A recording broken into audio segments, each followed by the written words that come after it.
ของมันอยู่สาวทอดมันสัญญาลางานกลับมาบ้านเอาน้ำตาพังยาผู้ข่าวว่าน้องแต่งงานหัวใจ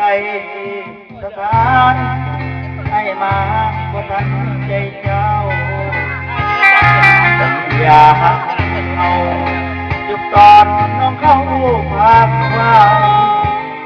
ให้คืนน้ำตาเข้ามาเป็นแขกด้วยนะก้อยที่เตรียมมันบอกว่าเป็นของขวัญแทนใจหากบอกว่าใส่เก็บไว้ให้ลูกเดือลาถ้าเขาให้มาบอกว่าคุณลุงมอบให้อายเสียแล้วอย่าให้เสียความตั้งใจยิ้มรักของขวัญคนพา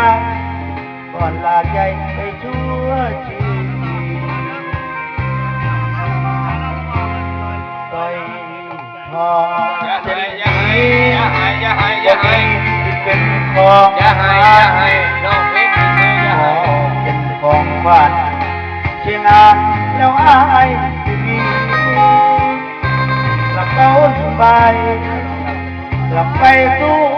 งานอีกทีจากบ้านวันนี้อายบ่มีน้องยืนตรงทาง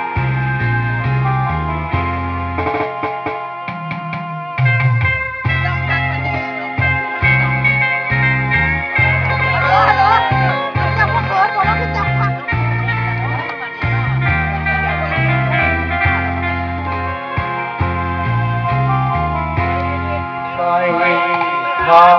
เส้นนี้บ่มีสิเป็นทองมาเป็นของขวัญเชียงอานแล้วอายที่มีกระเป๋าใบกลับไปสู้งาน